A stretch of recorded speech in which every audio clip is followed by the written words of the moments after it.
શિયાળો શરૂ થઈ ગયો છે.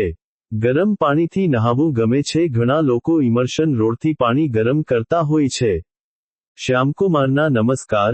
આજના વિડીયોમાં આપનું સ્વાગત છે. તો ચાલો આજે પણ મેળવીએ નવી જાણકારી, પણ ચેનલને સબસ્ક્રાઇબ કરવાનું ભૂલતા નહીં.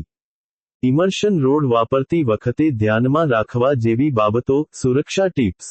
ઇમર્શન રોડનો ઉપયોગ કરતી વખતે સુરક્ષા સૌથી મહત્વપૂર્ણ છે, કારણ કે આ એક ઇલેક્ટ્રિકલ ઉપકરણ છે. સૌપ્રથમ, હંમેશા ખાતરી કરો કે રોડને પાણીથી ભરેલી ડોલમાં સંપૂર્ણપણે ડૂબાડ્યા પછી જ પાવર પ્લગ ચાલુ કરવામાં આવે.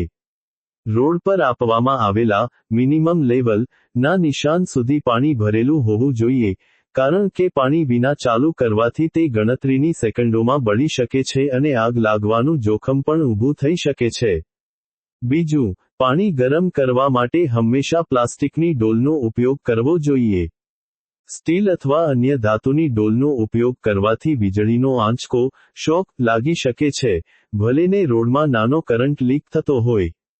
પ્લાસ્ટિક વીજળીનું અવાહક હોવાથી તે સલામત રહે છે. ત્રીજું, રોડ ચાલુ હોય ત્યારે પાણીને ક્યારેય સ્પર્શ ન કરવો જોઈએ. હંમેશા પ્લગમાંથી સ્વિચ બંધ કર્યા પછી, પ્લગ કાઢી નાખ્યા પછી અને થોડી સેકન્ડ રાહ જોયા પછી જ પાણીને અડવું જોઈએ. ચોથું, ઇમર્શન રોડને લાંબા સમય સુધી ધ્યાન વિના ચાલુ ન છોડવો જોઈએ. પાણી ગરમ થયા પછી તરત જ તેને બંધ કરી દેવો, નહીં તો વધુ ગરમ થવાથી રોડ કે ડોલને નુકસાન થઈ શકે છે. છેલ્લે, પાવર કોર્ડમાં કોઈ તૂટેલા કે છૂટા પડેલા વાયર ન હોય અને પ્લગ સોકેટ ઢીલું ન હોય તેની ખાતરી કરવી, કારણ કે આવા નબળા કનેક્શન શોર્ટ સર્કિટ અથવા આગનું કારણ બની શકે છે. ઇમર્શન રોડ ખરીદતી વખતે ધ્યાનમાં રાખવા જેવી બાબતો. ખરીદી માર્ગદર્શિકા. નવી ઇમર્શન રોડ ખરીદતી વખતે કેટલીક બાબતોનું ધ્યાન રાખવાથી તેની ગુણવત્તા, સલામતી અને આયુષ્ય સુધારી શકાય છે. સૌથી અગત્યની બાબત છે કે હંમેશા એસી માર્ક ધરાવતી રોડ જ ખરીદવી. આ માર્ક ભારતીય માનક બ્યુરો (BIS) દ્વારા આપવામાં આવે છે અને તે રોડ સુરક્ષિત અને ગુણવત્તાયુક્ત હોવાની ખાતરી આપે છે. સસ્તા અને સ્થાનિક લોકલ ઉત્પાદનોથી દૂર રહેવું જોઈએ, જે જોખમી સાબિત થઈ શકે છે. બીજું, રોડના વોટેજ પર ધ્યાન આપવું જોઈએ.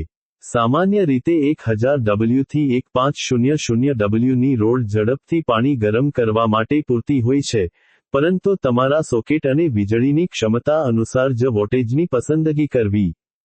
ત્રીજું, રોડનો હીટિંગ એલિમેન્ટ કયા મટીરીયલનો બનેલો છે તે તપાસવું. નિકલ, ક્રોમિયમ અથવા કોપર એલિમેન્ટ્સ વધુ સારી ગરમી આપે છે અને તેનું આયુષ્ય પણ લાંબુ હોય છે. ચોથું, સુરક્ષા માટે automatic auto cut off feature ધરાવતી રોડ ખરીદવી ખૂબ જ ફાયદાકારક છે. આ ફીચર પાણી નિર્ધારિત તાપમાને ગરમ થયા પછી અથવા રોડ પાણીની બહાર કાઢવામાં આવે તો આપોઆપ વીજળીનો પ્રવાહ બંધ કરી દે છે, જે વીજળી બચાવે છે અને સલામતી વધારે છે.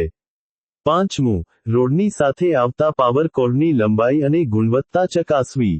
કોર્ડ પૂરતી લાંબી અને સારી ગુણવત્તાની હોવી જોઈએ જેથી તેને ખેંચ્યા વિના પ્લગ સુધી પહોંચાડી શકાય અને તે ગરમીને સહન કરી શકે.